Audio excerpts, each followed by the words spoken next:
एक जंगल में टुनटुनी चिड़िया अपनी दो बच्चों के साथ पेड़ की एक डाल पर अपने घास फूस से बने घोंसले में रहती थी। टुनटुनी चिड़िया के दोनों बच्चे अभी बहुत छोटे थे। उनमें से एक का नाम था चिंकू और दूसरे का नाम था मिंकू। वो दोनों भाई बहुत ही ज्यादा खूबसूरत थे और साथ ही वो शरारती भी बहुत थे। वो अपनी शरारत के चक्कर में कुछ भी कर गुजरते थे। टुनटुनी चिड़िया बेचारी अपने बच्चों के इस बचपने से बहुत परेशान थी और वो अपने बच्चों की बहुत फिक्र करती थी। अरे मैं क्या करूं? मेरे बच्चे तो दिन पर दिन और भी शरारती होते जा रहे हैं। भगवान ना करे इनकी ये बेतुकी शरारत इनके गले ना पड़ जाए। टुनटुनी चिड़िया बेचारी हमेशा ही ऐसी बातें सोच सोच कर परेशान हो जाया करती थी और अपने बच्चों की सलामती के लिए दुआएं मांगा करती थी। इसी तरह से दिन गुजर रहे थे और टुनटुनी चिड़िया के दोनों बच्चे अब कुछ बड़े हो जाते हैं और अब वो दोनों अकेले ही जंगल भी घूम आते हैं। लेकिन बड़े होने के साथ साथ उनकी शरारतें भी बढ़ती ही जाती हैं। वो दोनों भाई अपने मजे के चक्कर में किसी भी पक्षी को नुकसान पहुंचा देते हैं। उन्हें किसी के भी दुख का अब कोई एहसास नहीं होता था।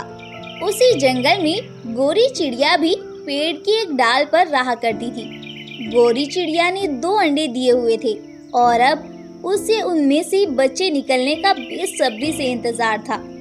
गोरी चिड़िया बेचारी अब एक एक दिन गिन रही थी कि कब दिन पूरे हों और वो अपने नन्हे बच्चों को इस दुनिया में आता देखे।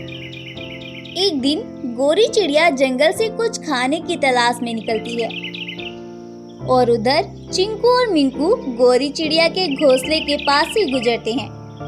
वो जैसे ही वहाँ से गुजरते हैं उनकी नजर गोरी चिड़िया के अंडों पर चली जाती है।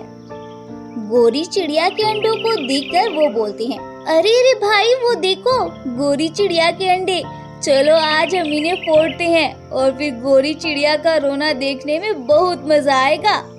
हाँ भाई, कह तो तुम सही रहे हो, चलो फिर चलते हैं। ऐसा बोलकर वो दोनों भाई गोरी चिड़िया के घोंसले पर जाते हैं और उसके घोंसले को अंडे समेत नीचे गिरा देते हैं।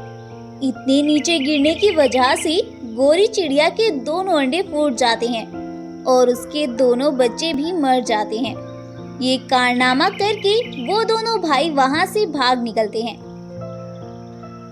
शाम होने पर जब गोरी चिड़िया अपने घोंसले पर आती है तो वह अपने बच्चों को मरा हुआ पाती है। ये सब देखकर उसके तो होश ही उड़ जाते हैं और वह वहीं पर बैठकर रोने लगती है। ये सब क्या हो गया मेरे साथ? मेरे अंडों को किसने फोड़ दिया? आज तो हवाएं भी नहीं चली है। हाय मेरे बच्चे, किस कमबख्त ने ये सब किया है? भगवान, जिसने भी मेरे बच्चों के साथ ये सब किया उसे उसके किए की सजा जरूर देना। मैं तो कब से अपने बच्चों के आने का इंतजार कर रही थी और उन्हें लाड दुलारने के सपने देख रही थी। पता नहीं किस कमबख्त ने मेरे बच्चों को मार डाला। गोरी चिड़िया उन दोनों भाइयों को ऐसे बद्दुआएं दे देकर खूब रोए जा रही थी और कहते हैं ना, माँ की दुआ और बद्दुआ में बहुत असर होता है। ऐसा ही कुछ उनके साथ भी हुआ। जब वो दोनों भाई शाम होने पर घर लौट रहे होते हैं तो जंगल में खूब आंधी और बारिश शुरू हो जाती है। वो दोनों भाई उस बारिश से बचने के लिए एक गुफा के अंदर चले जाते हैं, लेकिन वो ये नहीं जानते थे कि ये गुफा एक खतरनाक चील की गुफा है।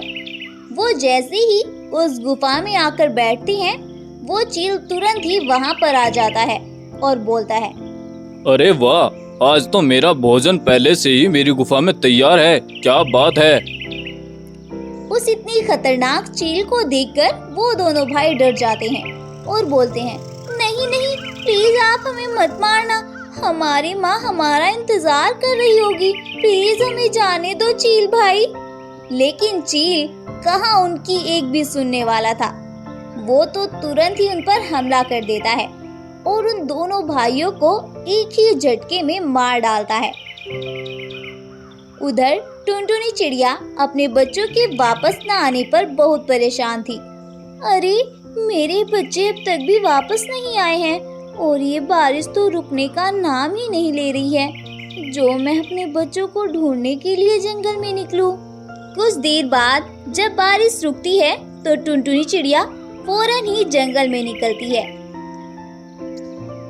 टुनटुनी चिड़िया बेचारी अपने बच्चों को पूरे जंगल में तलाश करती है, लेकिन उसे कहीं पर भी अपने बच्चों का पता नहीं लगता है और वह वहीं पर एक पेड़ की डाल पर बैठकर सोचने लगती है। तभी वहाँ पर कालू कौवा उड़ता हुआ आता है, जो कि उस चील का मंत्री था और वह टुनटुनी चिड़िया को उसके बच्चों के साथ घटी घटना के बारे में पूरी बात बताता है। टुनटुनी चिड़िया बेचारी अपने बच्चों के बारे में ये खबर सुनकर बिल्कुल सहम सी जाती है और रोते हुए बोलती है, मुझे इसी बात का डर था, क्योंकि उनकी शरारती ही इतनी बढ़ गई थी। वो किसी के भी दुख को नहीं समझती थी। इसका परिणाम तो उन्हें मिलना ही था। ऐसा बोलकर टुनटुनी चिड़िया वहाँ से उड़ जाती है और ये कहानी भी यहीं पर खत्म हो जाती है। शिक्षा। इस कहानी से हमें शिक्षा मिलती है कि हम जैसा करते हैं उसका परिणाम हमें जरूर मिलता है। तो बच्चों, क्या सीखा आपने? हमें अपनी शरारत के चक्कर में आकर किसी का भी दिल नहीं दुखाना चाहिए और किसी के साथ भी बुरा नहीं करना चाहिए। ना जाने किसकी बद्दुआ और हाय आप पर लग जाए और आपको उस शरारत की उससे भी बड़ी कीमत चुकानी पड़ जाए। स्टोरी पसंद आई है तो इस वीडियो को लाइक करें, शेयर करें और ऐसी ही और अमेजिंग और इंटरेस्टिंग हिंदी कहानियों के लिए हमारे चैनल को अभी सब्सक्राइब कर लें। Thank you.